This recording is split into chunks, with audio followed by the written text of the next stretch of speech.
അടുത്ത നെഗറ്റീവാണ് കേട്ടോ, ഇൻകറക്റ്റ് അഡ്രസ്സ്. ഇങ്ങനെ വന്നു കഴിഞ്ഞാൽ നമ്മൾ നേരെ ലൈവ് ഓർഡർ ഹെൽപ്പിനകത്തേക്ക് പോവുക. അതിനുശേഷം കസ്റ്റമർ അഡ്രസ്സെന്നും ലൊക്കേഷൻ ഇസ് റോങ് എന്നും കിടക്കുന്നുണ്ടോ. അപ്പം അതിലാണ് പിന്നെ നമ്മൾ ക്ലിക്ക് ചെയ്യേണ്ടത്.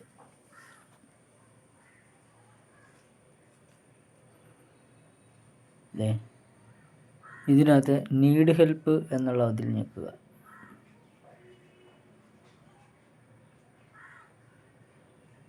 വീണ്ടും ഒന്നുകൂടി വന്നപ്പോൾ ഒന്നുകൂടി നമുക്ക് നീഡ് ഹെൽപ്പ് കൊടുക്കുക. ഹെൽപ്പ് ചെയ്യട്ടെ. നമുക്കത് 10 മിനിറ്റ് ടൈം അവർ തന്നിരിക്കുന്നത് കേട്ടോ. 10 മിനിറ്റ് ആകുമ്പോഴത്തേക്കും നമ്മളവിടെ പോസ്റ്റാണ്. മനസ്സിലായോ? അപ്പം ഇങ്ങനെയുള്ളൊരു സിറ്റുവേഷൻ വരാതെ നമുക്ക് നേരെ കസ്റ്റമറെ വിളിക്കാം. കസ്റ്റമർക്ക് അങ്ങോട്ട് വാട്സപ്പ് ലൊക്കേഷൻ അയച്ചു തരാൻ പറയാം. എന്നിട്ട് വാട്സപ്പ് ലൊക്കേഷൻ നോക്കി നമുക്ക് കസ്റ്റമറുടെ വീട് കണ്ടുപിടിച്ച് പോകാം കേട്ടോ. അപ്പോൾ കസ്റ്റമർക്ക് ലൊക്കേഷൻ അയച്ചു തരാൻ പറ്റത്തില്ലെങ്കിൽ ഡബിൾ പോസ്റ്റായി പോകും. പിന്നെ കസ്റ്റമറെ വിളിച്ച് വേണം നമ്മൾ കസ്റ്റമറുടെ വീട് വരെ എത്താൻ. അപ്പോൾ അങ്ങനെ കുറേ നെഗറ്റീവും കാര്യങ്ങളൊക്കെ ഉണ്ട് കേട്ടോ. അപ്പോഴത്തേക്ക് നമുക്കൊരു ഹെഡ്സെറ്റ് എന്നാ പറയുക അത്യാവശ്യം കേട്ടോ. വളരെ വളരെ ഇമ്പോർട്ടൻ്റ് ആയിട്ടുള്ള കാര്യം ഞാൻ പറയാൻ വിട്ടുപോയതാണ്. ഇതുപോലെയൊക്കെയുള്ളൊരു സിറ്റുവേഷൻ നമുക്കൊക്കെ നേരിടേണ്ട അവസ്ഥ വരും എന്നാ പറഞ്ഞാലും. അപ്പോഴത്തേക്കും ഒരു ഹെഡ്സെറ്റൊക്കെ ഉള്ളത് നന്നായിരിക്കും. വേറൊന്നും കൊണ്ടല്ല, അപ്പോൾ ഹെഡ്സെറ്റ് നമുക്ക് സംസാരിച്ച് പോകാം. കൂടുതൽ അപകടങ്ങളോ കാര്യങ്ങളോ ഒന്നും സംഭവിക്കത്തില്ല. മാക്സിമം ഒരു ചെറിയൊരു ഹെൽപ്പ് തന്നെയായിരിക്കും ഹെഡ്സെറ്റ് കൂടെ ഉള്ളത് കേട്ടോ. അപ്പോൾ ഞാനാണെങ്കിൽ ഇതുപോലെ ഹെൽപ്പ് ചോദിച്ചു കഴിഞ്ഞപ്പോഴത്തേക്ക് എനിക്ക് ഹെൽപ്പ് ചെയ്യാൻ വേണ്ടിയിട്ട് എനിക്കൊരു ഹെൽപ്പിങ് സെറ്റപ്പ് ഒന്നും കിട്ടിയില്ല കേട്ടോ. അതെങ്കിൽ ഞാൻ അവിടെ പോസ്റ്റ് അടിച്ച് നിൽക്കണ്ട എന്ന് കരുതിയിട്ട് പിന്നെ ഞാനാണെങ്കിൽ കസ്റ്റമറെ വിളിച്ച് എന്നിട്ട് കസ്റ്റമറുടെ കയ്യിൽ നിന്ന് വാട്സപ്പ് ലൊക്കേഷൻ മേടിക്കാമെന്ന് വിചാരിച്ചു. അപ്പോൾ കസ്റ്റമർക്ക് വാട്സപ്പ് ലൊക്കേഷൻ എനിക്ക് അറിയത്തില്ലായിരുന്നു കേട്ടോ. അപ്പോൾ അങ്ങനെയും പോസ്റ്റ് വന്നു. അതുപോലെ തന്നെ പിന്നെ ആ കസ്റ്റമറുടെ അമ്മയുടെ മകനെ ഞാൻ വിളിച്ചു നോക്കി. അപ്പോഴേക്കും അദ്ദേഹം സ്ഥലത്തില്ലായിരുന്നു, പുള്ളി ആലപ്പുഴയിലായിരുന്നു. അപ്പോൾ അങ്ങനത്തെ സിറ്റുവേഷൻ വന്നു. പിന്നെ ലൊക്കേഷൻ കിട്ടത്തില്ലാത്ത അവസ്ഥ വന്നപ്പോഴത്തേക്ക് അവസാനം നമ്മൾ 19ാമത്തെ അടവങ്ങ് എടുത്ത്, അതായത് വിളിച്ചങ്ങ് പോകാമെന്ന് തീരുമാനിച്ചു. എന്താണെങ്കിലും കസ്റ്റമർക്ക് ഫുഡ് കൊടുക്കണമല്ലോ, നമ്മുടെ ഉത്തരവാദിത്വമാണല്ലോ. അപ്പോഴത്തേക്കും നമ്മൾ ചെയ്യുന്ന അതിനോടുള്ള ഒരു ഉത്തരവാദിത്വ ബോധം ഉള്ളത് കൊണ്ട് നമ്മളെങ്കിൽ പിന്നെ വിളിച്ചു കൊണ്ടുപോയി ഫുഡ് കൊടുക്കാമെന്ന് തീരുമാനിച്ച്. അങ്ങനെ അവസാനം പിന്നെ ആ ഫുഡ് ഞാൻ വിളിച്ചു കൊണ്ടുപോയി കൊടുക്കേണ്ട അവസ്ഥ വന്നു കേട്ടോ. അപ്പോൾ ഇതൊക്കെ സൊമാറ്റോ ഡെലിവറി ബോയ്സിന് നേരിടേണ്ടി വരുന്ന അവസ്ഥകളാണ് കേട്ടോ. അതുകൊണ്ടാണ് ഞാൻ ഇതുപോലെ ഡീറ്റെയിൽ ആയിട്ട് ഞാൻ ഇങ്ങനെ പറഞ്ഞു തരുന്നത് കേട്ടോ. വേറെ ആരെങ്കിലും ഇതുപോലെ പറഞ്ഞു തന്നിട്ടുണ്ടോ ഇല്ലയോ എന്നുള്ള കാര്യം എനിക്കറിയത്തില്ല. എനിക്കെന്താണെങ്കിലും അവരനുഭവിക്കുന്ന ഈ അവസ്ഥയും കാര്യങ്ങളൊക്കെ ഇല്ല, ഡീറ്റെയിൽ ആയിട്ട് എനിക്ക് നിങ്ങളോട് പറഞ്ഞു തരണം എന്ന് തോന്നി. ഇനിയിപ്പോൾ ഈ ജോലിക്ക് ഇറങ്ങാൻ പോകുന്നവർക്ക് എന്തായിരിക്കും സംഭവിക്കാൻ പോകുന്നത്, ഇത് നമ്മളെക്കൊണ്ട് ചെയ്യാൻ പറ്റുന്ന ജോലിയാണോ, അങ്ങനെ പല പല കാര്യങ്ങളുണ്ടല്ലോ. അപ്പോഴത്തേക്കും ആരാണെങ്കിലും ജസ്റ്റ് ഒന്ന് സെർച്ച് ചെയ്ത് നോക്കുമല്ലോ ഈ ജോലി എങ്ങനെയാണ്, എളുപ്പമാണ്, അങ്ങനെ പല പല കാര്യങ്ങളും. അതൊക്കെ അങ്ങനെ പറയുന്ന കൂട്ടത്തിൽ ഞാൻ ഇത് പറഞ്ഞു തന്നേ ഉള്ളൂ. അപ്പോൾ ഇതുപോലത്തെ നെഗറ്റീവ് വശങ്ങളും കാര്യങ്ങളൊക്കെ ഉണ്ട് ഈ ജോലിക്കകത്ത് ഇറങ്ങാൻ നേരത്ത്. അത് പ്രത്യേകം ശ്രദ്ധിക്കണം എന്നൊക്കെ എനിക്ക് പറഞ്ഞു തരാവുള്ളൂ. അപ്പോൾ ബാക്കി കേൾക്ക്.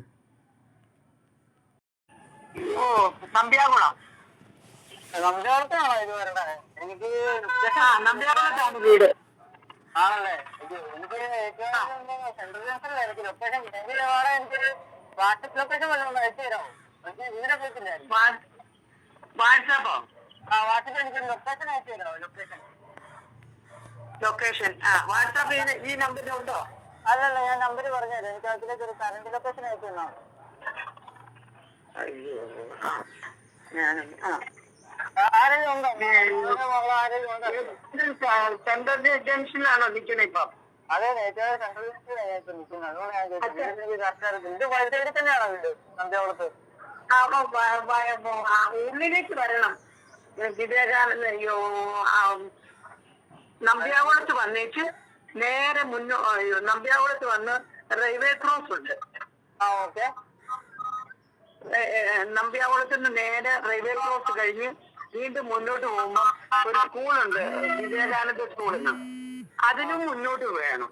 മുന്നോട്ട് പോകുമ്പം അവിടെ ഒരു ബോർഡുണ്ട്, ഫോർ സെയിൽ ഫോർ ഫ്ലോട്ട് എന്ന് പറഞ്ഞു വലിയൊരു ബോർഡ്. അതിന്റെ താഴത്തു കൂടെ റൈറ്റ് ലെഫ്റ്റ് സൈഡിൽ കൂടെ മുന്നോട്ട് ഇറങ്ങി കയറ്റം കയറി ലെഫ്റ്റ് സൈഡിൽ കൂടെ തന്നെ മുന്നോട്ട് വരുമ്പോൾ ഒരു 2 നില വീടുണ്ട്. അതാ.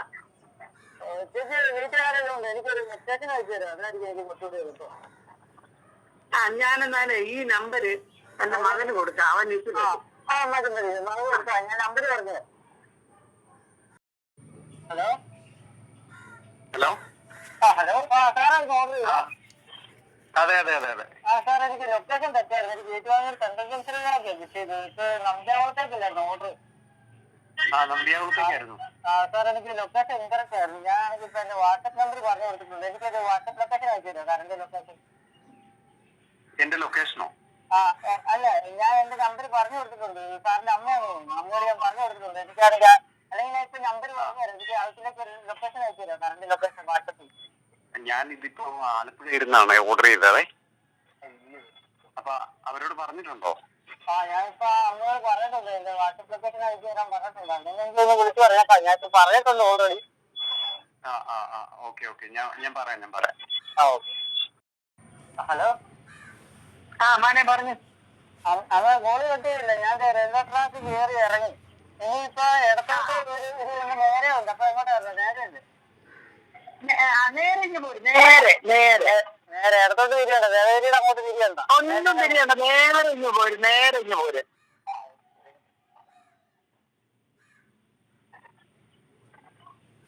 നേരെ എങ്ങോട്ടും തിരിയണ്ട. നേരെ പോന്നോണ്ടാ മതി.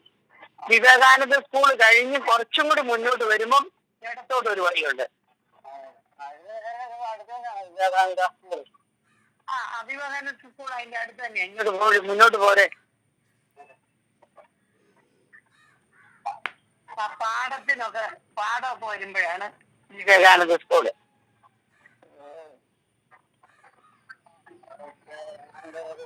ഹലോ.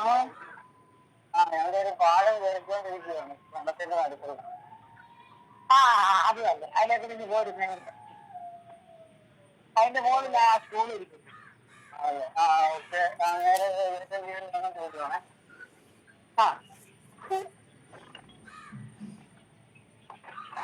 നേരെ ഇന്ന് പോരും.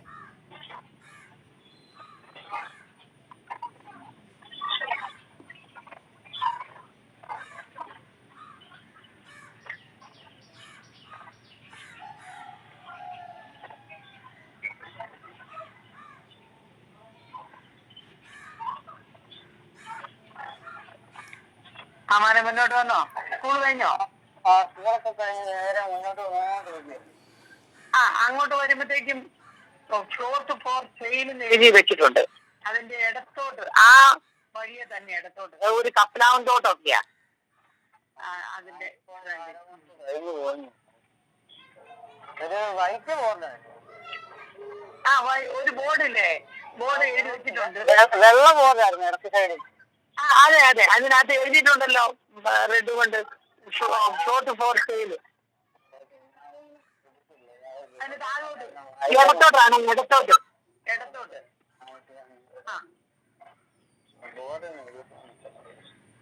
ബോർഡ് കണ്ടോ? ബോർഡ് നോക്കണം.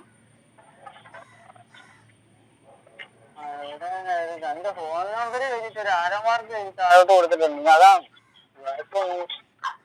അല്ല, വലിയൊരു ബോർഡ് വെച്ചിട്ടുണ്ട്. അതെ അതെ അതെ.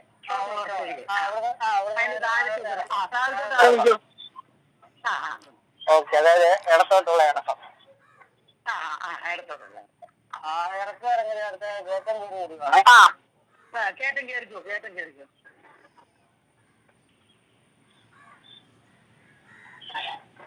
ഇപ്പൊ വേറൊരു വഴിയിലേക്ക് എത്തിയിട്ടുണ്ട്. ഇവിടുന്ന് വലത്തോട്ട് കൊണ്ട് ഇങ്ങോട്ട് ഇടത്തോട്ട് തന്നെ താഴിട്ട റോഡ് ഇങ്ങോട്ട് പോകുന്നുണ്ട് മുമ്പോട്ട്. അങ്ങോട്ടല്ല, വലത്തോട്ട് തിരിയില്ലേ, ഇടത്തോട്ട് നേരെ ഇങ്ങോട്ട്.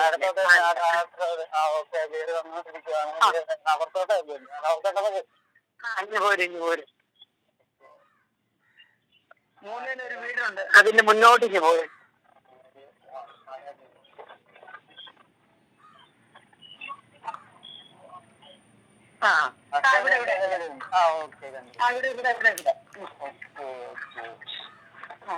കോള് വിളിച്ചു പോയെങ്കിൽ എനിക്ക് വലിയ ബുദ്ധിമുട്ടോ കാര്യങ്ങളോ ഒന്നും ചോദിക്കല്ലോ ഉണ്ടായില്ല കേട്ടോ.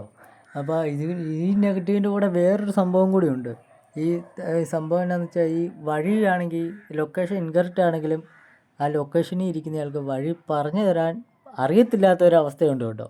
അതായത് രണ്ടാമത്തെ ഇതുപോലത്തെ തന്നെ സിറ്റുവേഷനിൽ വരുന്ന രണ്ടാമത്തെ ഒരു അവസ്ഥയുണ്ട് കേട്ടോ. പക്ഷെ എനിക്കൊക്കെയാൽ എന്തെങ്കിലും ദൈവാനുഗ്രഹമുണ്ട്, ആ അമ്മയ്ക്ക് നല്ല പക്കായായിട്ട് വഴി പറഞ്ഞു തരാൻ അറിയാമായിരുന്നു. അതുകൊണ്ട് തന്നെ എനിക്ക് ഭയങ്കരമായിട്ട് അങ്ങ് ഇഷ്ടപ്പെട്ടു കസ്റ്റമറൊക്കെ കേട്ടോ. വേറെ അല്ല, ഒട്ടുമിക്ക ആൾക്കാരും ചിലപ്പോൾ ഇൻകറക്റ്റ് അഡ്രസ്സ് ആയിക്കഴിഞ്ഞാൽ സ്വന്തം ലൊക്കേഷൻ പറഞ്ഞു തരാൻ അറിയത്തില്ല, അതിനുള്ളൊരു കഴിവില്ല. മനസ്സിലായില്ലേ? അപ്പോൾ അങ്ങനത്തെ ഒരു സിറ്റുവേഷനും വരും കേട്ടോ ഈ ലൊക്കേഷൻ റോങ്ങിനകത്ത് രണ്ടാമത്തെ.